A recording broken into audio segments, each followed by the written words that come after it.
Hello again. I weirdly feel obliged to acknowledge that I'm wearing the same outfit as I was in the previous video, and that's because my previous video was an August wrap-up and now I'm doing a September TBR, and to be honest I thought that they were just going to be the same video, that I would do my August wrap-up and then just at the end of that video say what my TBR was. But the thing is, I rambled so much in my wrap-up that I was like, I'm just going to do a separate video, and this one's probably going to be a little bit shorter because I'm setting myself a much shorter TBR because I learned from my August one that setting a big one did nothing for me.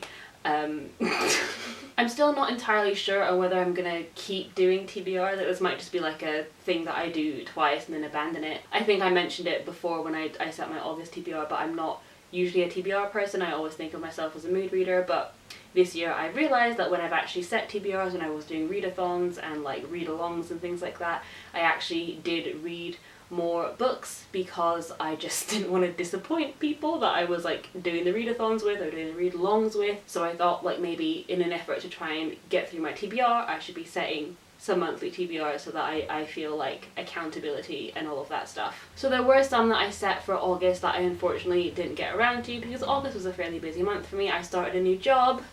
Woohoo! My new job is a videography role at a film festival, which is very exciting. So obviously it's adjacent to what I want to do. It's in the film industry. I've gotten to watch a lot of short films over the past few days, which has been really, really lovely. So I'm excited about that, but obviously that's taken up a lot of my time and my energy, so I didn't read as much in August, and therefore these books that were on my August TBR did not get read and will carry over into September. So those books were The House in the Cerulean Sea by TJ Klune. This has been on my radar for the longest time. Literally everyone I know loves this book. I need to get to it. It's just, honestly, it's like an act of self-hatred that I haven't read this yet, because I just think I will love it based on what people have said and the people that I trust that have said. So this month, please, hopefully, I want to get to it. And the other two that were on my August TBR that are carrying over to September are the last two books in the Trials of Apollo series by Rick Riordan. Don't need to say much more. Everyone knows who Rick Riordan is, what these are, and hopefully I can finish up this series in September. So that's already 3 books, and I have a little pile here, and I just remembered my book club book. So I did say it wasn't going to be that ambitious, but it is growing by the second. So our book club book for the month of September is Hangsaman by Shirley Jackson. I'm still waiting on my copy to arrive, otherwise I would have, held it up for you, but you'll have to make do with a picture.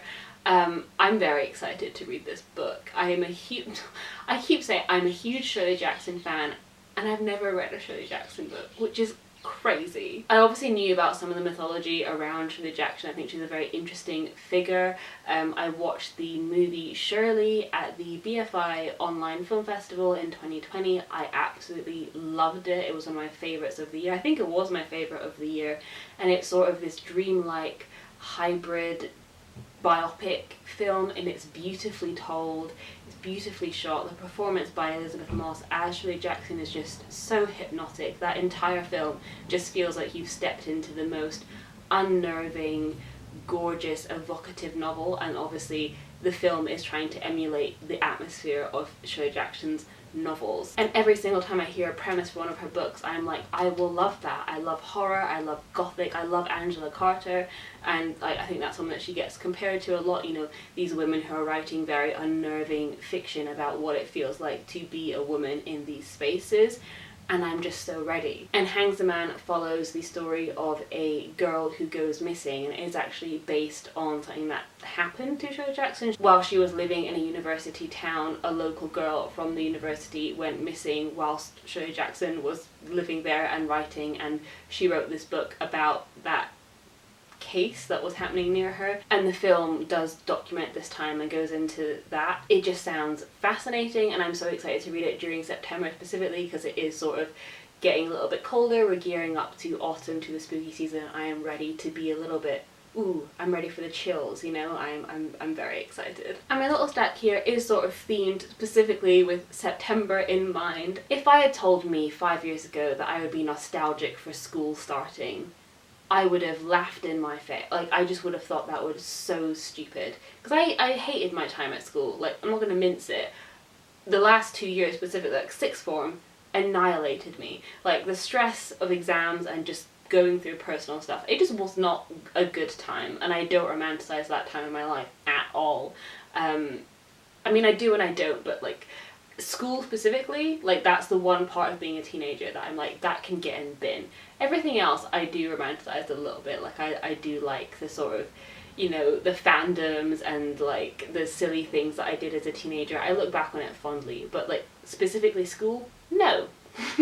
Which is weird because I love dark academia, and that's sort of vibe that I've gone for. So a lot of these books that I've picked to read in September are set in high school or around school starting. And I don't know what it is, I just think September is just always going to be synonymous for me with a fresh start, you know, because that's when school used to start. And now that I don't have school or uni or anything, I want to live that vicariously through books. So the first one that I've picked is Any Way the Wind Blows by Rainbow Rowell, and this is the third book in her Simon Snow Carry On trilogy, and I'm so ready to finish this series. This is a huge chunky book, but I'm hoping it will read quite quickly, because once you get enveloped into this world, it is sort of very immersive and hard to put down. This book is also just a gorgeous object in general. I love the sprayed edge, I love the illustrated end papers.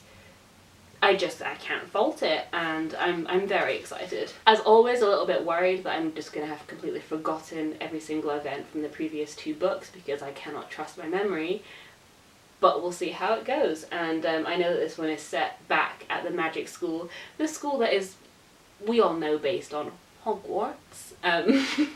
So I am sort of ready for that, like, dark academia, magic school setting. I'm excited for it. And sort of in that same dark academia vein, I have put The Betrayals by Bridget Collins on my TBR. This is one that I got for Christmas in 2020. So it's a fairly recent addition to my TBR, but it has been sitting there for a couple of months, and I just feel like now would be a good time to read it.